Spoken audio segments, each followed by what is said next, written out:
Thank you very much for giving me the privilege and honor to speak to you tonight. Today's topic is going to be called The Way of the Wizard. And this is the next leap we need to take as a species to recognize that all of us are wizards. That there is deep inside us a wizard, a shaman, a healer, a genius, a Merlin that can create a life of magic for us, that can take us into the world of the miraculous and the magical, and that life can once again become enchanted. Of course, being a seer, the wizard has no gender. It is only the clumsiness of English that turns Merlin into a he, as does our language with God and prophet and seer, and many words that are far beyond male and female. Wizardess is a clumsy word, so please know that wizard applies to women as well as men. If anything, the return of the magical has really been greeted more quickly by women in our society than anyone else. And for that, I'm grateful to womanhood. What is the wizard? How do we go about finding the wizard inside us? The route to the wizard is through the evolution of our own consciousness.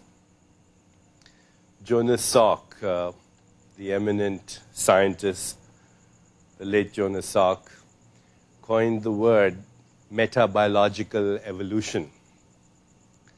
Metabiological evolution, when he said that so-called Darwinian evolution, which was based on the survival of the fittest, is possibly over for us as a human species. That we are in a new phase of evolution. That the next stage of evolution is really the evolution of consciousness. And ultimately, it is the evolution of consciousness of consciousness. We have been, for the last several hundred years, in a sense, victims of a response that we developed thousands of years ago, which was at that time very crucial to our survival. That response that's genetically programmed within every cell of our body. And scientists recognize that response and give it a label. It's called the flight-fright response. We lived in a hostile environment as hunter-gatherers. We were surrounded by animals who found us quite delicious. And we learned to protect ourselves either by running or by fighting. And that was useful at that time. Now that same flight-fright response is triggered by imaginary fears, by traffic jams, by the stock market, by things people say to us. And that response has very limited function. What it is doing now to us is creating an epidemic of cardiovascular disease, compromised immune systems, the epidemic of cancer, degenerative disorders.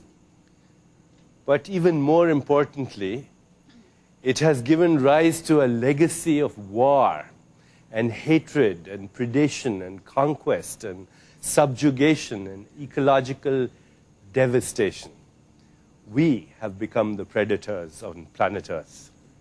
And just like other predators before us, we are risking our own extinction and risking the extinction of Mother Earth and this wonderful universe of which we are a privileged species. So, I think there is an urgent need for the wizard to return. There is an urgent need for the wizard to wake up within us. The wizard seeks what we have always sought deep inside us. What we have sought as humans is freedom. ultimately, that is what we are seeking. And there are levels of freedom, of course. You ask somebody, what is freedom? Perhaps the most superficial level of freedom is, I want to be able to do what I want, when I want. A second level of freedom is the ability to fulfill our desires. And we've already covered that in another program, the 7 Spiritual Laws of Success. What is the mechanics through which we fulfill our desires? Material desires, emotional desires, spiritual desires, etc. But there is the third level of freedom. And that third level of freedom is the ability to escape the prison of the known, the prison of our past conditioning, where we are triggered by people and circumstance into predictable outcomes of behavior. We are at the mercy of every passerby in the street. And then there's a fourth level of freedom, which is the ability to make spontaneously correct choices, spontaneous right action, those choices that bring about our evolution and fulfillment, the evolution of those that are affected by that choice.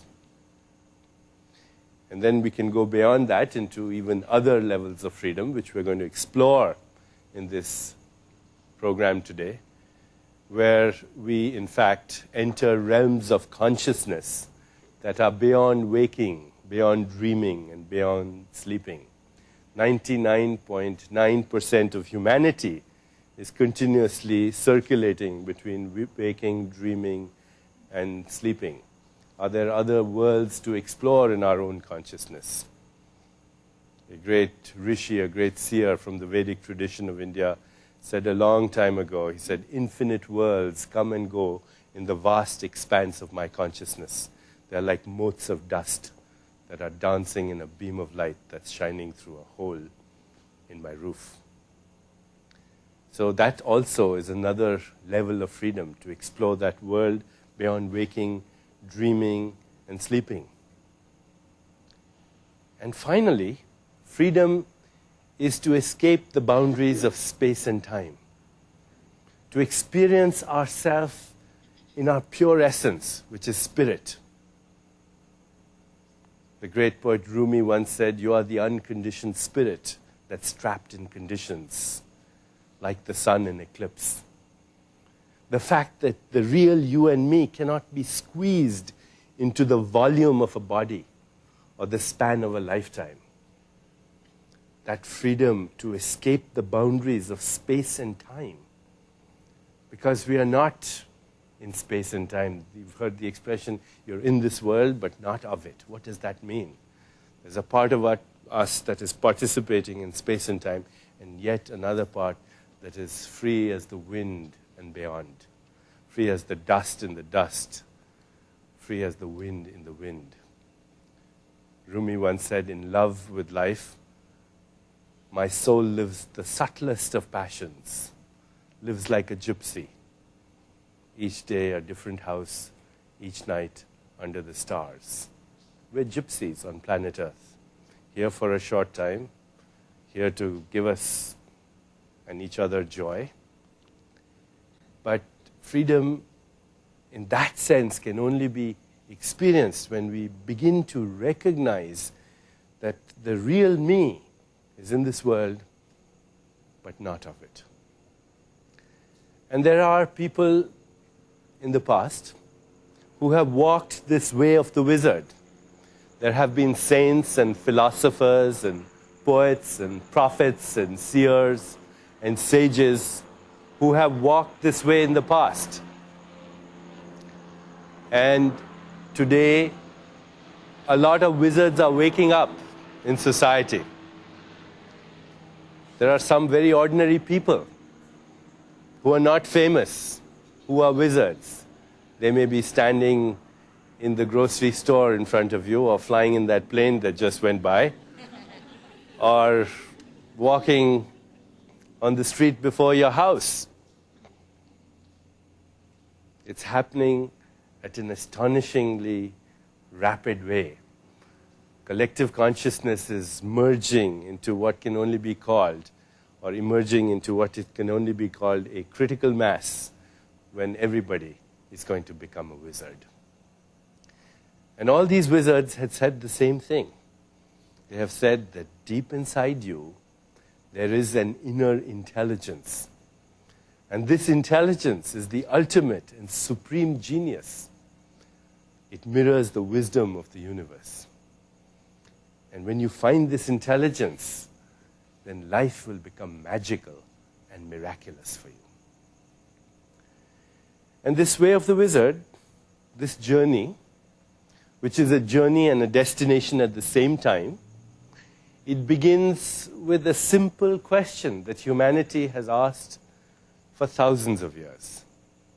The question is, who am I? Who am I? And when we first ask this question of ourselves, I think the first thing that we encounter is confusion and chaos. And that is all right. That is all right. The German philosopher Nietzsche once said, "You must have chaos within you to give birth to a dancing star." Chaos and confusion and uncertainty are the ingredients, the recipe for the emergence of clarity and intuition and order and knowledge and wisdom. Václav Havel, the founding president of the new Czechoslovakia, once said, "Keep the company and seek the company of those who are looking for the truth and run away from those who have found it." So we are on a quest together. We are on a journey together. We're not going to find the truth tonight, but we are going to find it as we go within and start exploring the realms of our own consciousness. And it's not an easy thing to do. The Upanishads of India have called it, this path of the wizard, the razor's edge, because it can be treacherous. As we first encounter our inner self, we begin to see confusion. The great Sufi poet Rumi was once asked, "Who are you?" And he said, "If you try and label me and confine me with your labels, you will starve yourself. You will starve yourself of yourself. Confine me in a box of cold words, that box will be your coffin, because I do not know who I am. I'm in astounding, lucid confusion." And he said something really beautiful. He said, "I'm your own voice echoing off the walls of God. The walls of God that are infinite, unbounded. Your own voice." It's another way of saying that the universe is a response of the observer. So as we go within ourselves, we find that we are a conglomeration of ambiguities, an agglutination of different archetypal energies that are stoking the fire of life in the basement of our souls. Look inside. There are sinners and saints there. There's the divine and the diabolical at the same time.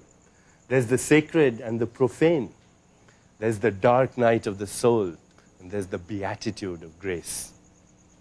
There is forbidden lust, and yet there is the ecstasy and exaltation of unconditional love. There's the simultaneous coexistence of all these opposite values. And as we begin to go through these secret passages, these dark alleys, these ghost-filled attics of our mind, then beyond all that is a world of pure spirit, of pure joy, of infinite flexibility, of unbounded possibility. It is here that we discover the secrets of the wizard that knows everything about everything when it needs to know.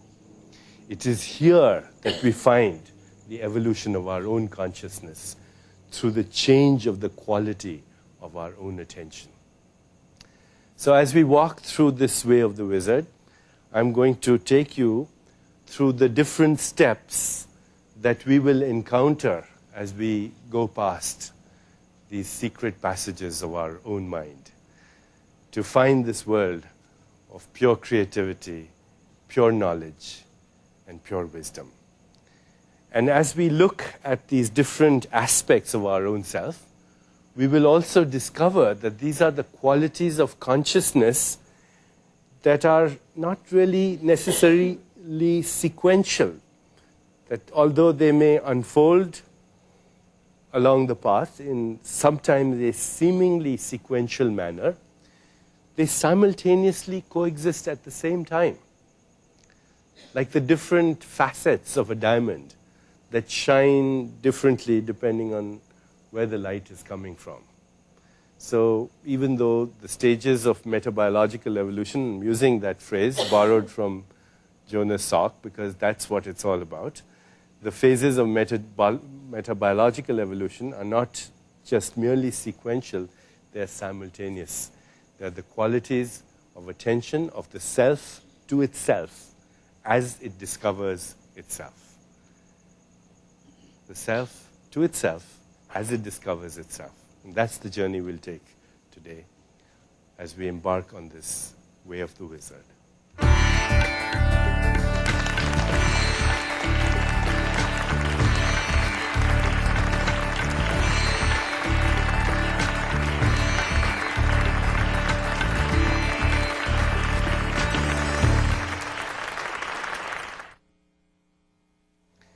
As we go on this path, which has frequently been called the pathless path, because there are no clear road signs, there are some things that we all experience.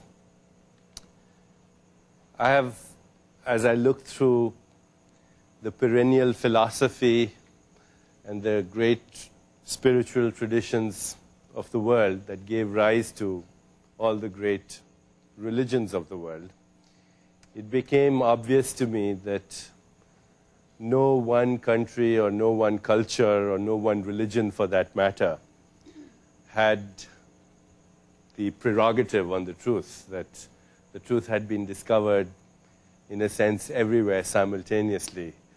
Because just like science is a methodology for exploring the truth through objective means, the subjective experiences of sages and seers are methodologies, literally methodologies, for exploring the truth in the realm of consciousness. And therefore, it's equally scientific. If you want to learn to become a physicist, what do? You take training in physics. If you want to learn the way of the wizard, then you have to explore your own consciousness. And that's as scientific as any other scientific methodology. Those who have gone this path before us have said to us that there are probably at least 7 stages through which human consciousness evolves. The stage of innocence, which is the first stage. The second is called the birth of the ego. The third is the birth of the achiever. The fourth is the birth of the giver. The fifth is the birth of the seeker. The sixth is the birth of the seer. And the seventh is the birth of the spirit. We'll go through all of these in a sequential manner and also see at the same time how these different components of being exist within us all simultaneously. They all exist within us simultaneously. So the birth of innocence is the first stage. Examine any newborn baby, and you will encounter that in its purity. A newborn baby is full of innocence and self-acceptance and trust and love. It's the embodiment of pure awareness. If you want to look at the characteristics of the innocent in you, examine those times when you have that experience. The innocent is alert like any baby. It's full of curiosity and wonder for life. That sense of wonder is there. There's this feeling of security that you're wanted on this earth. And an inarticulate knowingness that beyond the tumult of time lies the peace of the timeless. There is self-acceptance. There is trust. There is love. And all of us have experienced that, not only as babies, as children, but in fact, even as adults. Although it helps to look at a baby to remind us that that innocence really never dies. You want to get in touch with the source of creation, look at a baby, because it is coming from the womb of creation. And you will immediately be transformed into a being of love. Just that simple encounter with a baby will awaken the innocent inside you. Throughout this program, I'm going to read to you poetic wisdom of those who have walked the way of the wizard, because a lot can be said through poetry that cannot be articulated through prose. T.S. Eliot once said, poetry is a raid on the inarticulate. So let me take up this process right now and read to you the encounter with innocence that Tagore talks about. Where have I come from? Where did you pick me up? The baby asked its mother. She answered, half crying, half laughing, and clasping the baby to her breast. You were hidden in my heart as its desire, my darling. You were in the dolls of my childhood games. And when, with clay, I made the image of my God every morning, I made and unmade you then. You were enshrined with our household deity. In his worship, I worshipped you. In all my hopes and my loves, in my life, in the life of my mother, you have lived. In the lap of the deathless spirit who rules our home, you have been nursed for ages. And when in girlhood my heart was opening its petals, you hovered as a fragrance about it. Your tender softness blossomed in my youthful limbs like a glow in the sky before the sunrise. Heaven's first darling, twin-born with the morning light, you have floated down the stream of the world's life, and at last you have stranded on my heart. As I gaze on your face, mystery overwhelms me. You who belong to all have become mine. For fear of losing you, I hold you tight to my breast. What magic has snared the world's treasure in these tender arms of mine?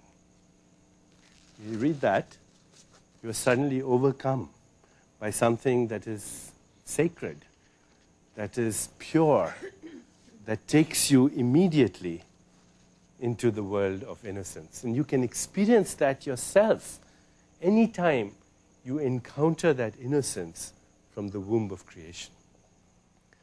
But innocence ultimately falls, and it gives rise to the second stage on the way of the wizard. And this is the birth of the ego.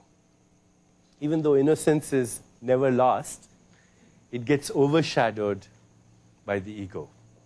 This is the birth of duality. The birth of the ego is the separation of me from you. The ego becomes the internal reference point. And as soon as that happens, it gives rise to fear, to attachment, to a need for approval, to a need to possess, self-concern, self-pity, self-importance, separation anxiety. These are the characteristics of the birth of the ego. And here too, time is born. The birth of time is when the self is sacrificed for the self-image. When the self is sacrificed for the self-image, time is born. Because time is nothing other than the continuity of memory which uses the ego as an internal reference point.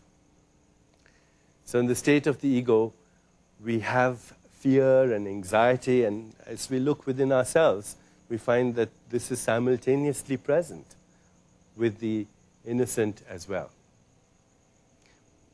But we also recognize, if you pay attention to this fact, that this is not our real self. That the self-image is not the self. The self-image is just the social mask that we have put on for the time being. We get caught up in it. A time comes, though, that we begin to recognize that the ego is really a prison, a necessary stage, because it is necessary, because it gives us individuality, it gives us a sense of identity, it ensures our survival as an individual, but it's a lonely existence. It needs to control. It is not the true self.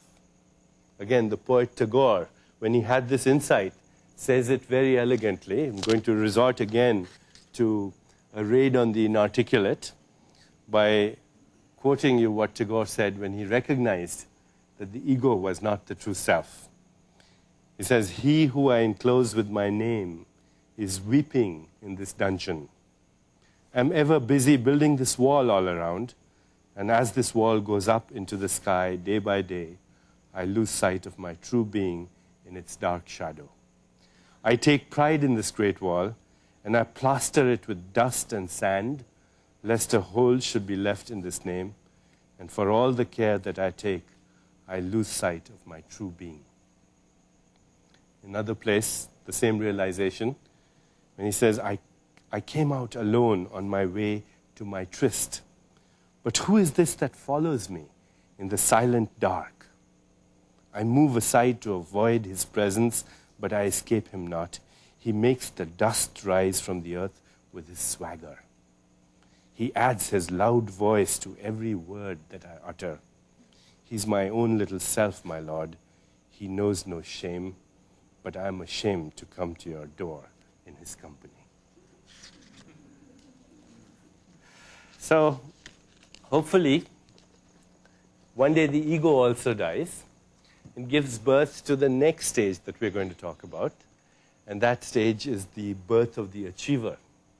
The ego is giving rise to the birth of the achiever in that it's getting more confident, it's getting more self-sufficient, it's going out there to seek fame and fortune, it feels unique. And the achiever is born. The gods of the achiever are toys of all kinds. Toys of all kinds. Material things, approval, sex, money, power. Toys, approval, sex, money, and power are the gods of the achiever, and we shouldn't belittle these gods because they are still gods. Gods for manifestation, a necessary component. They are part of the infinite masks that the eternal self assumes. We have at some level an awareness that this is not all. And yet, we hold on to it. St. Augustine himself said once, "Lord, give me chastity, give me continence, but not just now." So, it's a familiar line, isn't it? I'm going to stop smoking, but not now. I'm going to lose weight, not now. In any case, this birth of the achiever, which is a necessary part of our existence, and leads to yet another phase of transition, because a time comes when the achiever is not satisfied with all the achievements. There's a desire to connect, a desire for meaningful relationships, a desire to give, even though the giving is out of ego gratification. The giving is because I feel good. It pleases my self-image. It's your average philanthropist is giving so that his name or her name can be on the plaque in the front lobby of the hospital. It's part of the facets of the diamond, the facets, the different phases of transition that simultaneously coexist within us. The giver is still, though, giving out of a sense of ego gratification. The ego is still the internal reference point. So up until this stage, we're talking about the first three levels of awareness: sleeping, dreaming, waking. Those who have gone before us, the seers, the prophets, the sages, the shamans, the healers, the Merlins, the wizards, they say there's more to life. There are stages of consciousness that are far more miraculous and magical. But most people remain in this circle for their entire life. We will talk about the further evolution of consciousness as we go beyond the giver and for the first time connect with the next phase of our evolution, which is taking us away from waking state and waking us to yet another state of consciousness that comes with the birth of the next stage. Right now, we're all in waking state, presumably. And everything appears very real to us. But it's real only for the waking state. Just like when you're in the dream state, everything appears very real to you. It's only valid for the dream state, though. In the dream state, you're experiencing dreams, and they're very real. It's only after you wake up from the dream that in hindsight you say, aha, that was a dream, how interesting, now I'm awake. Well, the wizards before us say this is true of the waking state as well. It's real because you're in it, just like you were in the dream. And the day shall come when you will wake up from this and look back and say, aha, the waking state, how interesting. We tend to think that the dream is not real because it's manufactured in our brain. But we don't realize that this reality, with its stars and galaxies and trees and rainbows, and you and me, is also manufactured in the brain. The brain and our senses are transducers that take that radically ambiguous and ceaselessly flowing quantum soup and convert it into material reality. The magic is here. The magic is inside consciousness, which conceives and governs and creates and becomes the world of form and phenomenon. We take an energy soup, an information soup, and we convert it into material reality here in a certain state of consciousness that we call waking state of consciousness.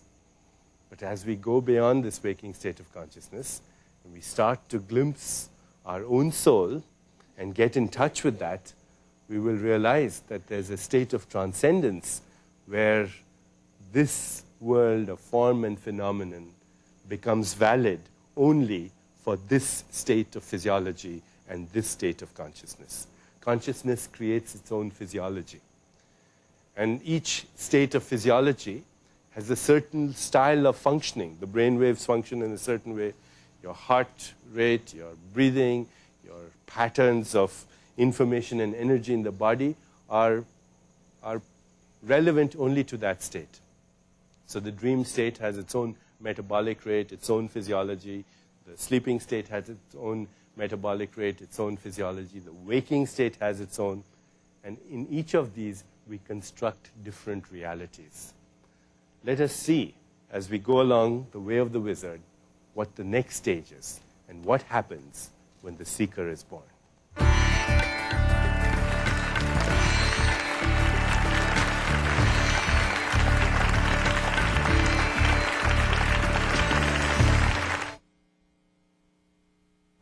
On the way of the wizard, we have encountered ourselves first as innocents and then as those that are seeking ego gratification and trying to control and manipulate and seek approval. We have seen that giving birth to the giver. And now we have also seen that giving birth to the achiever. The order, in fact, was innocent, ego, achiever, giver.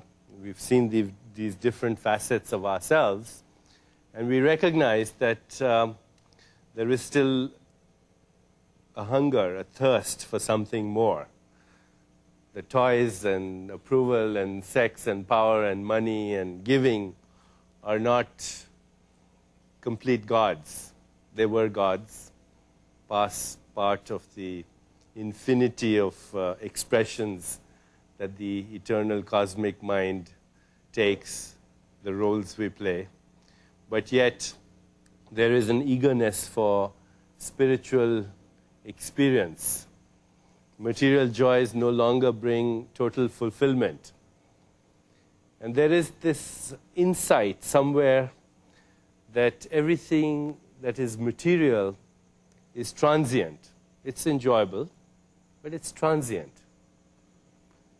There is the confrontation for the first time that all our experiences have a beginning and a middle and an end. There is the possibility of knowing that, in fact, one day life itself as we know it might end. The transient nature of things is grasped. Gautama Buddha, when he first encountered the seeker within him, he said, this lifetime of ours is as transient as autumn clouds. To watch the birth and death of beings is like looking at the movements of a dance. A lifetime is like a flash of lightning in the sky, rushing by like a torrent down a steep mountain. Emily Dickinson, when she pierced the veil of Maya, the veil of illusion that matter manifests as she picks up a little bit of dirt, a little bit of dust, a handful of dust in her hand, pierces the veil of Maya or illusion, recognizes that dust is more than dirt. It is the calling card of the past. Listen to her. Emily Dickinson. This quiet dust was gentlemen and ladies, and lads and girls, was laughter and ability and sign, and frocks and curls.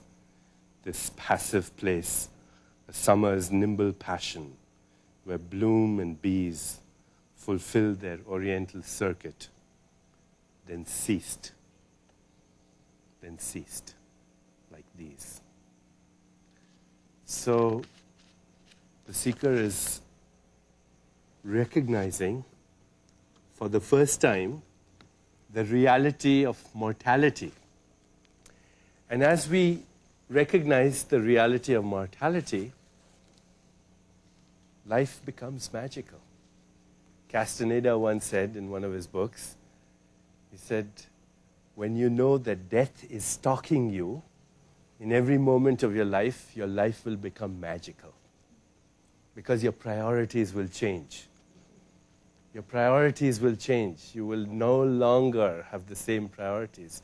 You'll still enjoy the world, but no longer will you need that approval, that control. You may become less immune to criticism. You will no longer be fearful of challenges. You will begin to seek solitude. Your ego will still be there, but it's not the loneliness of the ego that will dominate your awareness, but the solitude of the seeker. Loneliness is a terrible thing. It's full of fear. It's the fear-based identity of the ego. But solitude is the knowingness of our universality. It's that entering that domain of our awareness where you find that there's an all-embracing connection. And this is the connection of you with everything that exists. So the characteristics of the seeker begin to emerge. There's a desire to escape the boundaries of time and space. There's a desire to discover one's essence as timeless. The giving now takes on a new texture. The giving is more out of love and compassion. Love has no other purpose anymore than loving. Again, St. Augustine said once, I am in love with loving. St. Bernard says, discovering the seeker in himself, love seeks no cause beyond itself and no fruit. It is its own fruit and its own enjoyment. I love because I love. And this experience comes through the experience of solitude. It comes through the need for solitude. St. John of the Cross, San Juan de la Cruz, says of solitude, says the conditions of the solitary bird are 5. The first, that it flies to the highest point. The second, that it does not suffer for company, not even of its own kind. The third, that it aims its beak to the skies. The fourth, that it does not have any definite color. The color was from the ego. And the fifth, that it sings very softly. The ego has surrendered its needs to control, to defend, to predict. The ego is now aware that death is stalking it and that priorities are changing. So let me read to you the discovery of this seeker through Tagore's poetic wisdom, through his insight when he first confronted death, the reality of death, and when his priorities changed. I know that the day will come when my sight of this earth shall be lost, and life will take its leave in silence, drawing the last curtain over my eyes. Yet stars will watch at night, and morning rise as before, and hours heave like sea waves, casting up pleasures and pains. When I think of this end of my moments, the barrier of the moments breaks, and I see by the light of death your world with its careless treasures. Rare is its lowliest seat, rare is its meanest of lives, things that I longed for in vain, and things that I got, let them pass. Let me but truly possess the things that I ever spurned and overlooked. This then is the birth of the seeker, where there is self-reliance, a willingness to trust. Addictions begin to wane off in this stage. Giving is more out of love and compassion, not expecting anything in return, not even gratitude. And there are glimpses of the soul. And as one glimpses the soul and recognizes that this soul is something that cannot be squeezed into the volume of this body, or even the span of this lifetime, there is a comfort with the knowledge of physical mortality. And so the seeker is born, and now there is a little bit of insight into this fourth state of consciousness. The fourth state of consciousness is that the seeker is beginning to find the seer, is beginning to find the one that he's looking for, she's looking for, is the one that is doing the looking. And as one encounters this aspect of oneself, and because this self, this soul, this glimpse of the soul, which is the fourth state of consciousness, beyond waking, dreaming, and sleeping, because the soul is connected to the spirit, it's like a ripple in the vast ocean of consciousness, the seeker begins to experience meaningful coincidence and synchronicity, begins to notice that intentions spontaneously orchestrate space-time events in order to bring about the outcome that was intended. You're thinking of somebody and they call you on the phone. You go to New York City and you say, I'm going to meet so-and-so. You step out of the elevator and there they are. These are the characteristics of the seeker. The seeker is beginning to understand, literally, the mechanics of creation. Is beginning to know that established in being, when action and thought are performed, then that brings about the world of the magical and the miraculous. In normal waking state, our attitude to life is, when I get this, then I'll do this, then I'll think this, and then I'll be like this. But the seeker reverses that, says, I'll be like this, and then spontaneously dynamism of thought will come that will fulfill my desires, and then I'll do the things that are necessary, and then I'll have everything I want. The whole attitude is reversed. Instead of having, doing, thinking, and being, the seeker is being, thinking, doing, and having. It's reversed, and finds that it's much more joyful that way, and a lot more is there. This beginning of the world of the magical and miraculous, I'd like to read to you an insight from the great poet Samuel Taylor Coleridge when he discovered meaningful coincidence and synchronicity. As I said earlier, this is not a path that is being discovered for the first time by us. This has been called the perennial philosophy for a reason. Many people all over the world have traveled this path before. So here's what Samuel Taylor Coleridge says as he discovers the seeker and the world of the magical and the miraculous and synchronicity and meaningful coincidence. And what if in your sleep you dreamed? And what if in your dream you went to heaven and there plucked a strange and beautiful flower? And what if when you awoke you had the flower in your hand? Ah, what then?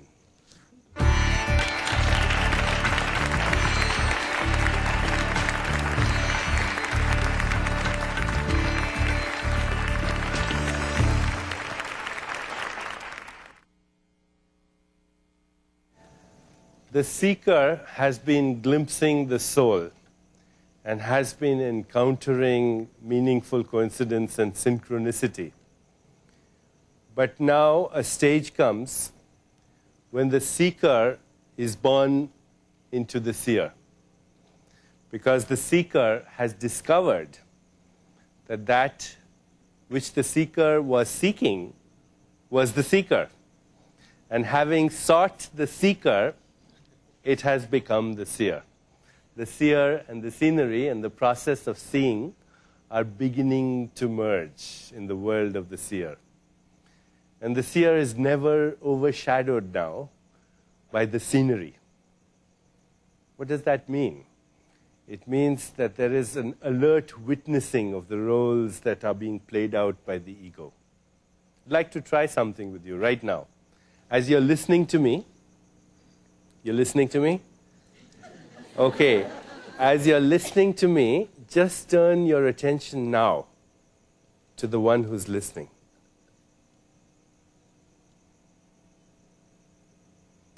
And you're listening to me, you turn your attention to the one who's listening. And there's a silent presence there.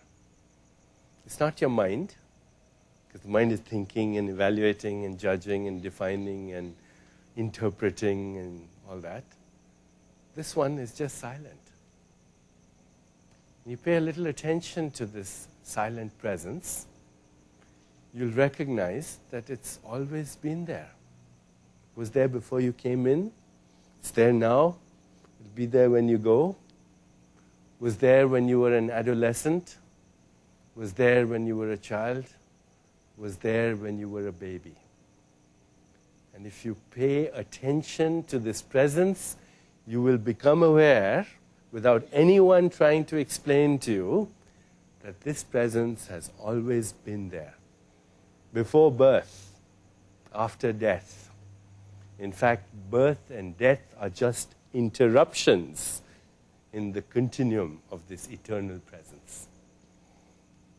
This is the presence that the Bhagavad Gita talks about when it says, this real you, water cannot wet, wind cannot dry, weapons cannot cleave, fire cannot burn. It's ancient, it's unborn. It never dies. And birth and death are just parentheses in the eternal continuum of this presence. So if you could carry that consciousness of that presence wherever you go, you would be with the seer within you. Because the seer is the timeless factor in the midst of time-bound experience. All experience is time-bound. It has a beginning, a middle, and an ending. But the seer is ever the same seer in the midst of different experiences. To carry the consciousness of the seer is to carry the consciousness of eternity in the field of time. It is to carry the consciousness of infinity in the field of matter and energy. It is to carry the consciousness of your spirit wherever you go. It is to carry the consciousness of the timeless factor in every time-bound experience. And this experience of the seer gives birth also a transformation of what we called earlier was magical thinking, you might say, meaningful coincidence, synchronicity, magical thinking, because your thinking now acquires this magical quality that whatever you intend, it begins to happen. When that accelerates, that process is part of the experience of what is called cosmic consciousness. Cosmic consciousness because your awareness is local and non-local at the same time. The scenery, which is local, and the seer, which is unbounded, free, immortal, eternal, timeless. In this world, but not of it. Now here and nowhere at the same time. Now the miracles begin to come. You begin to experience the miraculous, which is the acceleration of meaningful coincidences. It's the acceleration. You begin to experience miracles. Cosmic consciousness, therefore, is the fifth state of consciousness. The first three were deep sleep, dreams, waking, and then the fourth was glimpsing the soul. Now we're talking about the fifth state of consciousness, cosmic consciousness, which is the simultaneity of spirit, form, matter, information, energy, local, non-local, simultaneous, all of that. That's called cosmic consciousness. In cosmic consciousness, your intentions acquire awesome power. You begin to recognize what real power is. Not power that comes from a title or from a good job or lots of money, because that power is transient.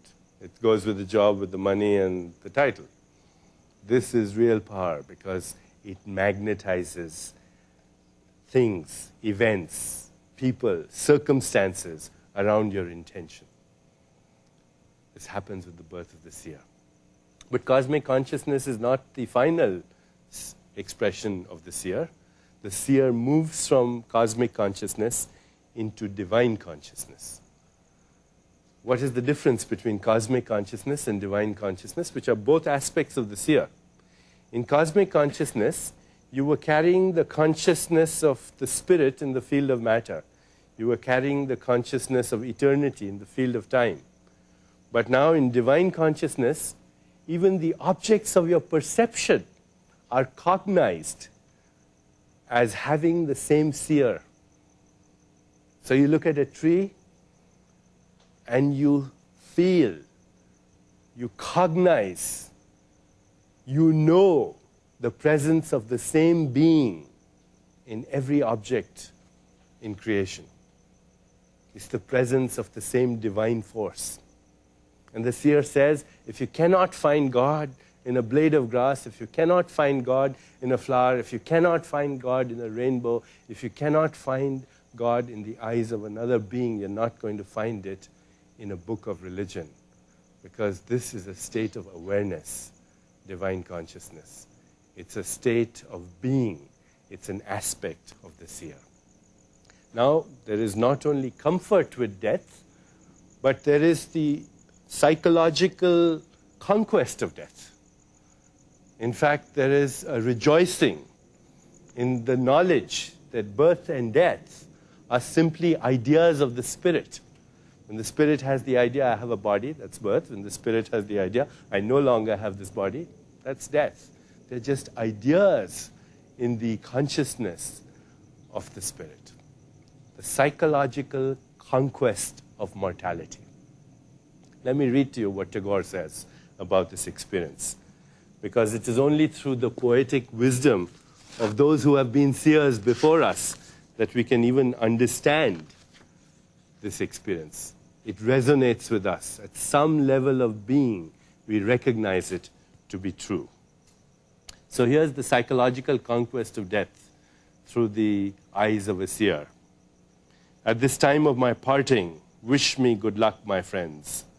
The sky is flushed with the dawn, and my path lies beautiful. Ask not what I have with me to take there. I start my journey with empty hands and an expectant heart. I shall put on my wedding garland. Rumi says the same thing. He says, my death is my wedding with eternity. Mine is not the red-brown dress of the traveler, and though there are dangers on the way, I have no fear in my mind. The evening star will come out when my voyage is done, and the plaintive notes of the twilight melodies will be struck up from the king's highway. And here again, he says, I was not aware of the moment when I first crossed the threshold of this life. What was the power that made me open up into this vast mystery, like a bud, like a flower in the forest at midnight? When in the morning I looked upon the light, I felt in a moment that I was no stranger in this world, that the inscrutable without name and form had taken me in its arms in the form of my own mother. Even so, in death, the same unknown will appear as ever known to me. And because I love this life, I know I shall love death as well. The child cries out when from the right breast the mother takes it away, in the very next moment to find in the left one its consolation. So when I go from hence, let this be my parting word, that which I have seen is unsurpassable. I have tasted of the hidden honey of this lotus that expands on the ocean of light, and so I am blessed. Let this be my parting word. In this playhouse of infinite form, I have had my play, and here I have caught sight of him that is formless. My whole body and my limbs have thrilled with his touch, who is beyond touch. And if the end comes here, let it come. Let this be my parting word. So this is the experience of divine consciousness.